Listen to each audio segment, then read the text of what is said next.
Welcome to the chairperson of the executive, Mr. Frank Lowy, President of the Tel Aviv University, Professor Yosef Klafter, members of the International Board of Trustees who have crossed the ocean in order to participate in this conference, our 10th International Conference, the Israeli Board of Trustees headed by Mr. Pini Cohen, distinguished speakers and guests from overseas, friends of the Institute. Ladies and gentlemen, good afternoon.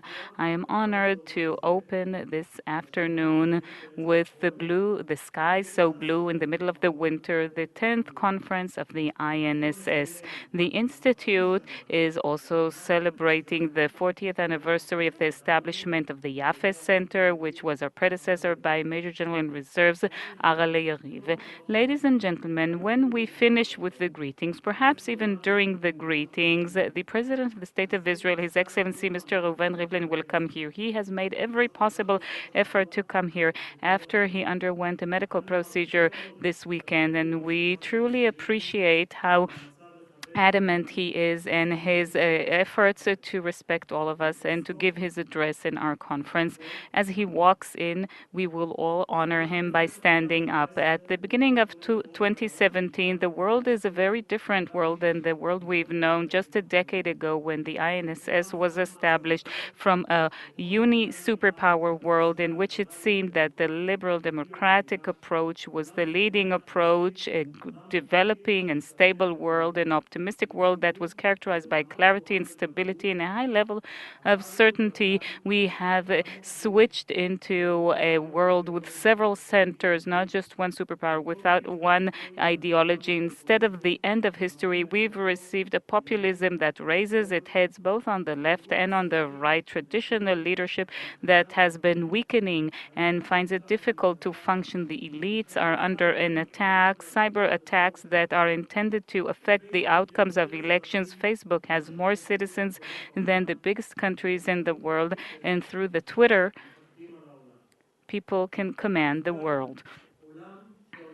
A world in which facts are less important, a post-truth world, a world of sophisticated sound bites, fake news. That's what sets the tone today, and they depict an imaginary reality that unfortunately also affects the real reality. And there's one thing that's clear, and that's that business as usual is gone. What used to be PC has now changed. What used to be a red line, whether a moral one, a red line of values, has been crossed time and again. But it's not clear what is the new normal. And is it indeed new? Is the new normal, is it 500,000 people killed, just 300 kilometers for here? Is the new normal 2 million people injured with the world standing and doing nothing about it, including the people sitting in this room? Is the new normal affecting election campaigns through an information war? Is the new normal over 10 million refugees who are threatening the stability of the Middle East and of Europe? Is the new normal terrorist events in European capitals that are killing innocent civilians?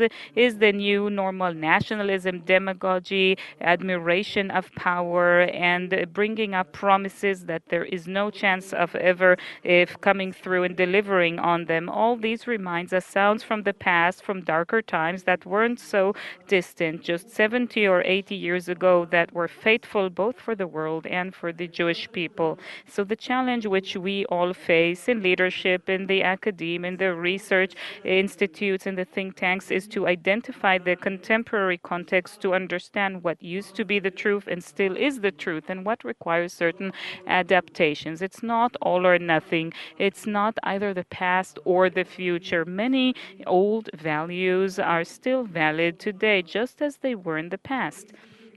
Simple things that underlie our lives: truth, justice, freedom, democracy, the sanctity of human lives, the value of human lives, the quality of the values of lives, freedom of speech, human rights. All these we must protect fiercely. if we cherish our identity, if it is important for us to maintain our human image and to justify our legacy, if we wish to remain what we are and what we were. And yet, when everything is changing all around us and we have this compass of values, as we face the winds of change, we need to find the new strategic path, the new political road, the state structures, the social organizations, and we need to adapt these to reality. Without examination and constant learning, without scientific research and analysis of facts and evidence, without formalizing a leading and relevant paradigm, it will be very difficult for us in the postmodern world that we live in, and we wish to reach our destination. Last week, we had a conference regarding the national security headquarters in the INSS and its contribution to the process of strategic decision making in Israel. In the concluding comments, I had emphasized that even an outstanding NSC that is very well, excellently staffed and functions brilliantly will be completely useless for a country that's never defined its strategic goals, that doesn't know where it is that it wants to go, and doesn't have the kind of leadership that can reach decisions in the relevant junctions and to lead them to the right goals. The sanctification of the status quo that is misleading and which takes us in the wrong direction is not good policy, and it's not good leadership. True leadership shows the people the way and knows how to deal with the difficulties. True leadership navigates according to the compass of its values and the map of its vision, and not according to the outcries of the masses and whatever any talkback is written. And this needs to rally people towards the horizon of the vision and doesn't navigate according to the outcomes of polls.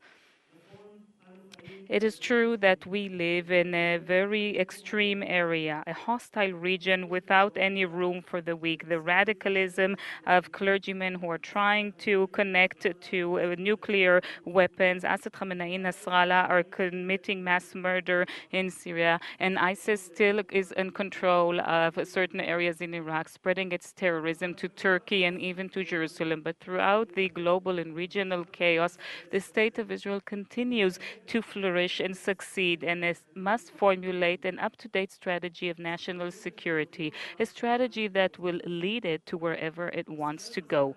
Israel, which is strong with respect to the military and security as it never was before. Everybody is fighting all around it, all its enemies, and it is economically stable. There's so much hunger and famine around us. It is leading in the areas of science and cyber, and it is a stability of democracy, an island of stability and democracy in the Middle East. But, and this is something we all know, we have not resolved the core threats, the basic strategic problems which we face. Iran is hostile and wants it to eradicate us from the face of the earth. It wants to achieve hegemony in the Middle East and to develop nuclear capabilities. The conflict with the Palestinians is unresolved. Israel's political diplomatic status is deteriorating. The delegitimization of the State of Israel is on the rise. As we see the map of challenges that we're facing, we have some domestic challenges as well. And the civilian front, maintaining the rule of law, protecting democracy, the integration of the Arab and ultra-Orthodox population, closing the gaps, and also in the area of social justice. So what should we do? And this is what we're devoting this conference to. We are in the business of policy recommendations, pointing at what's the right thing for a reasonable leadership to do, the right directions that the State of Israel needs to advance towards.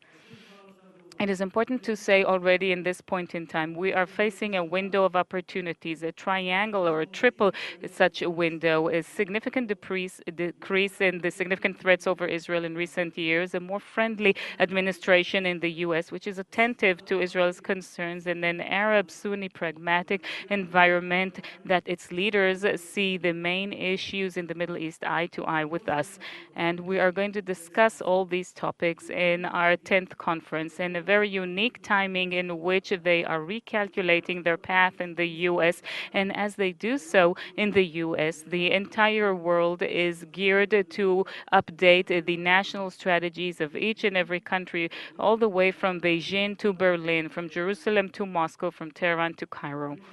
And I would like to thank all those who have worked so far, so much, and invested so much in the preparation of this conference. We'll give a full list at the end of the conference, but without my teammates, Udi and Orly, and without Liran, we couldn't have even reached this point of opening the conference. I wish us all a very fruitful and instructive conference.